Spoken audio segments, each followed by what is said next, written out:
Greetings, and welcome back to Sleepy Pasta. Tonight's terrible tale is called The Pyre, written by Professor Z. Grab some marshmallows and a banjo, cause it's about to get a little warm.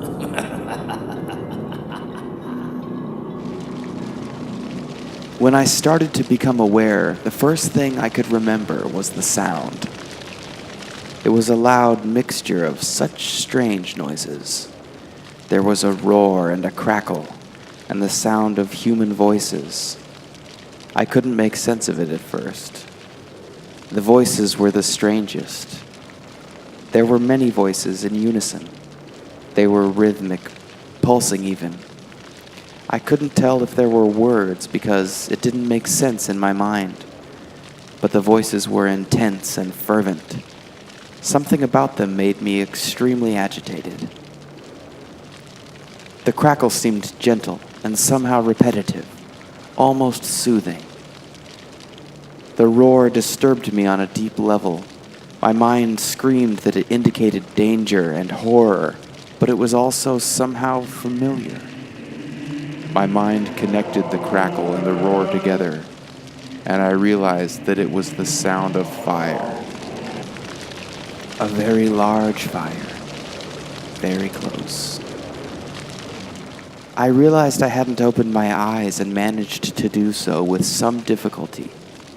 Once I could see through the smoke, I realized that the light was strange. It was both extremely dark and jarringly bright. It was a black night overhead, but right in front of me was a wall of fire. Flickers of white-hot flames kept me from seeing anything beyond it. It was so close I could feel the heat. I tried to move, but found my body wrapped with ropes. I turned my head to the left and right, and in every direction was the searing pyre. The fire surrounded me. I let out a scream. It echoed around me, and it was met by even louder voices, chanting more fervently. Somewhere beyond the flames, there were people enjoying this, witnessing my horror. I discovered that I was not bound, but was trapped by the flames. I looked desperately around, searching for a way through the inferno. Right in front of me, the flames were a little lower, and I could see beyond them. I saw faces reflecting the glowing light.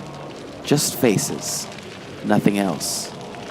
At first, I thought there were only a few, but as my eyes adjusted, I could tell there were many, maybe 100 or more.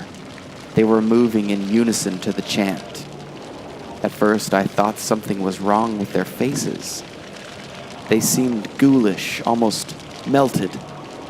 I shook my head and looked a little harder. As my eyes focused, I could finally understand the shapes. Masks. The masks were skeletal white and made to mimic the faces of animals, but strangely warped. The rest of their bodies were covered in long robes and hoods. All of them were dressed alike. All but one. He had a robe as well, but his mask was long with gold-tipped horns.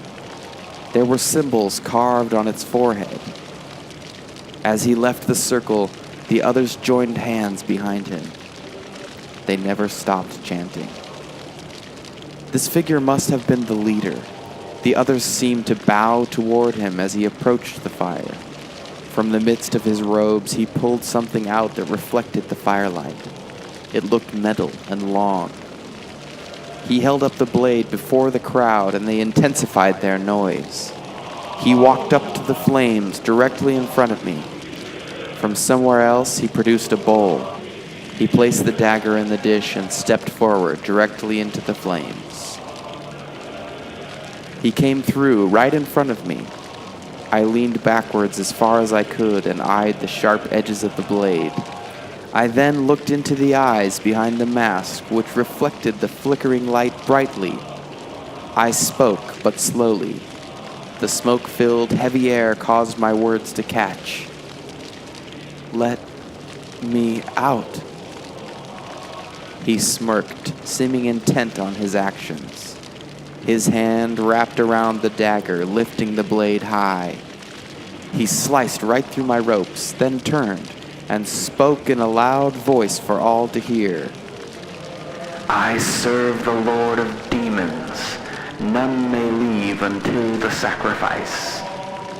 I became frantic. I lunged forward and grabbed the dagger from his hand. The flesh gave way as it entered his neck. I twisted it hard. Blood soaked his robes in pulsing waves. He halted but didn't fall. I fought him with my hands, scratching and hitting blindly with everything I had. I rushed at him and his body fell, forming a bridge over the flames. I stepped across. The circle of robed figures dropped their hands when they saw me. It was obvious that many didn't expect to see their leader crumpled in the flames and me emerging. Some approached, others backed away. Screams, curses. I dared not stop. I found a place where the crowd thinned and sped towards it, blood pounding in my temples. I shoved hooded figures out of my way as forcefully as I could. I used the chaos to my advantage. I must have been full of adrenaline because I fought my way through a dozen people before I saw it. Outside of the clearing, the trees grew thicker, providing cover. I tore my way through the last few forms and fled. I got as far as I could until I thought they would follow me no more. Time passed, and I realized I was not being followed. My curiosity got the better of me, and I silently turned and crept back toward the gathering as much as I dared. I found the most secluded, thick group of trees and hid. I sat for a long while in the dark of the forest, just listening. There was no more chanting. I could still hear a few voices shouting, but it was replaced with quieter noises, and then the last sound I expected. Laughter. There was still talking, but it sounded strangely joyous, as though people were congratulating each other. In disbelief, I watched for almost an hour as the light from the fire slowly died, as did the talking. The moon came out, casting an otherworldly light around the woods. I made my way back to where the hooded figures were before. This time, I noticed the strange symbols on the ground. It may have been ancient writing of some sort, mixed with curious shapes. In the center, I found the remains of the fire. This must have been where it all started. Nearby, there was a pool of blood and the blood-soaked body that once stood before me. The dagger and bowl were missing, as was his hood. This must have been taken by the others. His pale face and lifeless frame looked strangely smaller in the moonlight. I saw his wounds and realized that I must have dealt the fatal blow to him. I felt no remorse. Only one of us was going to leave alive that night.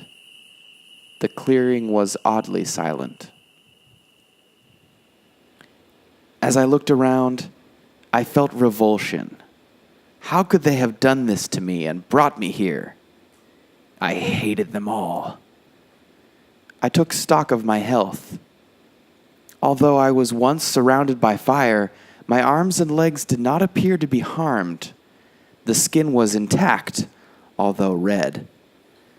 There was still the strong smell of smoke and sulfur around me. My hands were shaking slightly. There was still blood drying there, though not my own. It covered my hands, right down to the claws. I reached up and felt my face, the strong chin, the cheekbones, and horns. I was whole. I was alive. I knew what I needed to do. My hatred for these beings filled me, and at that moment I swore revenge on all who summoned me here. I must destroy them. Every last human.